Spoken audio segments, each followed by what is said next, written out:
নমস্কাৰ, মোৰ এই ভিডিঅ'লৈ আপোনালোক সকলোকে স্বাগতম। আজি আমি অসম ভূগোল আৰু ভাৰত ভূগোলৰ কেইটামান গুৰুত্বপূৰ্ণ প্ৰশ্নৰ বিষয়ে আলোচনা কৰিম। ব'লকচোন ভিডিঅ'টোলৈ আগবাঢ়ো।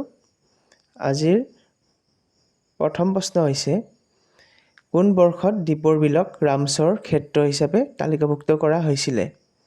উত্তৰ হৈছে 2002 চনত। 2002 চনত দীপৰ বিলক ৰামছৰ ক্ষেত্ৰ হিচাপে তালিকাভুক্ত কৰা হৈছিলে। দ্বিতীয় প্ৰশ্নটো হৈছে, ভাৰতৰ মুঠ মাটিকালিৰ কিমান শতাংশ অসমত অন্তৰ্ভুক্ত? উত্তৰ হৈছে 2.39 বা ক'ৰবাত আপোনালোকে উত্তৰত পাব 2.40 বা 2.4। আজিৰ তৃতীয় প্ৰশ্নটো হৈছে, অসমৰ কোনটো অংশত বৰষুণৰ পৰিমাণ অতি কম? উত্তৰ হৈছে অসমৰ লামডিঙত বৰষুণৰ পৰিমাণ অতি কম, মানে খুব কম পৰিমাণৰ বৰষুণ হয়। আজি 4 নম্বৰ প্ৰশ্নটো হ'ল, ৰাসায়নিক আৰু চিমেণ্ট উদ্যোগত কোনটো খনিজ সম্পদ ব্যৱহাৰ কৰা হয়? উত্তৰ হৈছে জিপচাম। এই জিপচাম হৈছে এক প্ৰকাৰৰ কাৰ্বনেটৰ পলসুৱা শিল। তাৰ পিছৰ প্ৰশ্নটো হৈছে, পাটকাইৰ ওখ অঞ্চলে কাৰ কাৰ মাজত সীমা নিৰ্ধাৰণ কৰে? উত্তৰ হৈছে ভাৰত আৰু ম্যানমাৰৰ মাজত পাটকাইৰ ওখ অঞ্চলে সীমা নিৰ্ধাৰণ কৰে। তাৰ পিছৰ প্ৰশ্নটো হৈছে, কোনখন নদী পাকিস্তানৰ জাতীয় মাছ তুৰ পুতিতৰাৰ বাবে বিখ্যাত? উত্তৰ হৈছে জিয়াভৰালী নদী। এই নদীত পাকিস্তানৰ জাতীয় মাছবিধ দেখিবলৈ পোৱা যায়।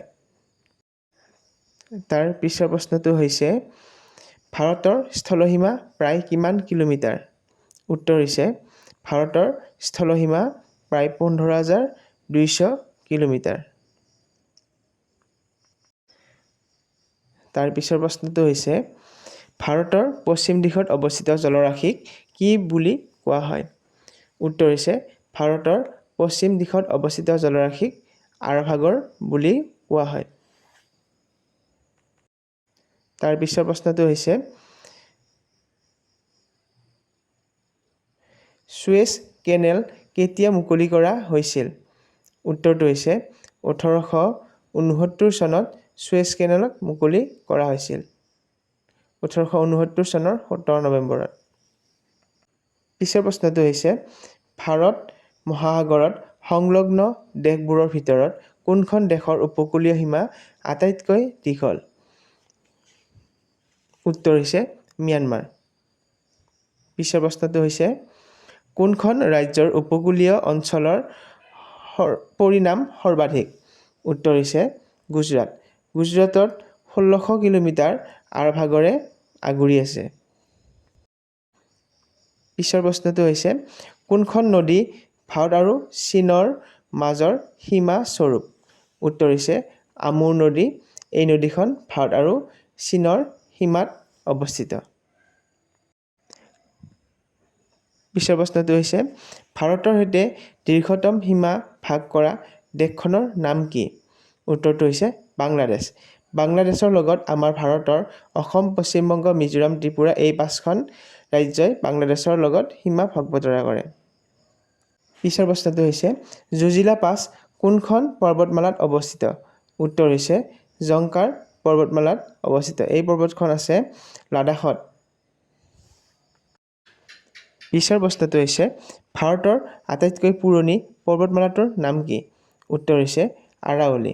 এই পৰ্বতমালাখন অৱস্থিত হৈছে ৰাজস্থানত। ৰাজস্থান ৰাজ্যত এই পৰ্বতমালাখন অৱস্থিত। তাৰ পিছৰ প্ৰশ্নটো হৈছে, তিনিওফালে পানীয়ে আগুৰি থকা ভূমিৰ ভৌগোলিক শব্দ কি? উত্তৰ হৈছে উপদ্বীপ। তিনিওফালে পানীৰে আগুৰি থকা ভূমিৰ ভৌগোলিক শব্দ হৈছে উপদ্বীপ। পিছৰ প্ৰশ্নটো হৈছে, পানীয়ে আগুৰি থকা উপমহাদেশীয় ভূমিৰ টুকুৰাৰ ভৌগোলিক শব্দ কি? উত্তৰ হৈছে দ্বীপ। পিছৰ প্ৰশ্নটো হৈছে, মন্দাকিনী নদীৰ উৎস কি? উত্তৰ হৈছে চোৰাবাৰী হিমবাহ। উত্তৰাখণ্ডৰ গড়ৱাল হিমালয়ৰ অঞ্চলত অৱস্থিত। পিছৰ প্ৰশ্নটো হৈছে, ৰামগংগা নদীৰ উৎস কি? উত্তৰ হৈছে নামিক হিমবাহ। উত্তৰাখণ্ড ৰাজ্যৰ পিথোৰাগড় জিলাত এই ৰামগংগা নদীৰ হিমবাহ অৱস্থিত। আজিৰ শেষৰ প্ৰশ্নটো হৈছে বিশ্বৰ সৰ্ববৃহৎ দ্বীপপুঞ্জটোৰ নাম কি? উত্তৰ হৈছে মালয় দ্বীপপুঞ্জ।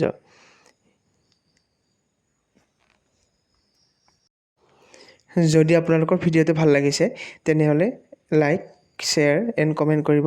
আপোনালোকৰ এটা লাইক বা ছাবস্ক্ৰাইবে মোক উৎসাহিত কৰিব পুনৰ নতুন ভিডিঅ' বনোৱাৰ বাবে। ধন্যবাদ।